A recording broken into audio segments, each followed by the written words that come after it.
Saudara Kapolri Jenderal Listio Sigit menyebut ada kemungkinan memanggil kembali mantan Menkominfo Budi Ari jika ditemukan petunjuk baru.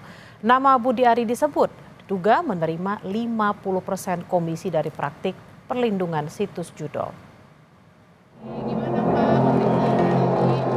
Dugaan keterlibatan mantan Menteri Komunikasi dan Informatika Budi Ari Setiadi membackingi judi online mencuat. Hal ini terungkap pada dakwaan Zulkarnain Apriliantoni yang menjadi terdakwa kasus judi online. Kapolri Jenderal Listio Sigit Prabowo menyebut kemungkinan memanggil kembali Budi Ari yang pernah diperiksa sebagai saksi atas kasus judi online. Ya, tentunya kita mengikuti proses sidang, nanti petunjuk dari hakim seperti apa. Yang jelas pernah kita periksa dan tentunya mungkin akan kita konfirmasi ulang apabila memang ada petunjuk.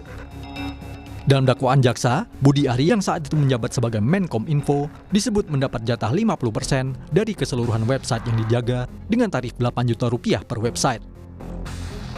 Kapus Penkum Kejaksaan Agung, Hardi Siregar menyebut bisa saja menghadirkan mantan Menkominfo Budi Ari sebagai saksi untuk diperiksa di persidangan kasus judi online.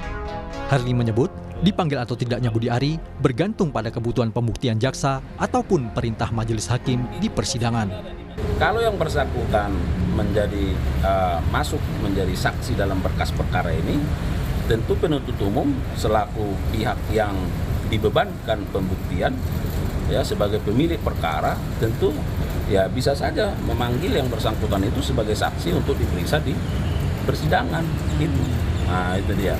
Nah, tetapi kalau yang bersangkutan tidak masuk di dalam berkas perkara dalam daftar saksi misalnya, maka itu dikembalikan kewenangannya kepada majelis hakim. Tentu dasar dari penuntut umum menyebutkan pihak-pihak itu dalam surat dakwaannya didasarkan pada fakta-fakta yang ada di dalam berkas perkara. Mantan Menkominfo Budi Ari Setiadi membantah dirinya melindungi praktik judi online. Nama Budi muncul dalam surat dakwaan jaksa dengan terdakwa Zulkarnain Apriliantoni. Budi Ari mengaku justru sedang memberantas judi online. Ia pun siap dipanggil sebagai saksi. Ada 3 poin penting yang dapat membuktikan bahwa saya sama sekali tidak terlibat dalam perlindungan judi online seperti narasi yang beredar, fitnah yang keji ini. Intinya pertama, mereka para peserta tidak pernah bilang ke saya akan memberi 50%. Mereka tidak akan berani bilang karena memang selesai proses hukum. Jadi sekali lagi itu omongan mereka saja, jual nama menteri supaya mereka laku.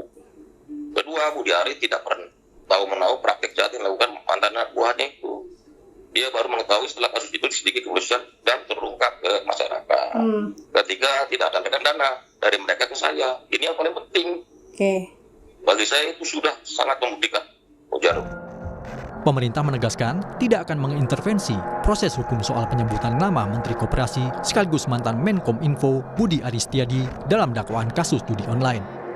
Pemerintah meminta publik menghormati proses hukum yang berjalan.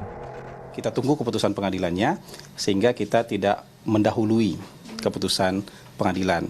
Jadi yang ada sekarang itu kita pantau saja. Jadi kalau dari pemerintah menghormati proses hukum dan tidak mengintervensi proses hukum itu sendiri. Nama Budi Ari disebut dalam dakwaan jaksa pada persidangan kasus judi online yang melibatkan sejumlah pegawai dan tenaga di Kementerian Komunikasi dan Informatika. Dalam dakwaan itu, Budi Ari disebut menerima 50% komisi dari praktik perlindungan situs judul agar tidak diblokir Kemenkominfo. Kasus itu terjadi ketika Budi menjabat sebagai Menkominfo. Tim Liputan, Kompas TV.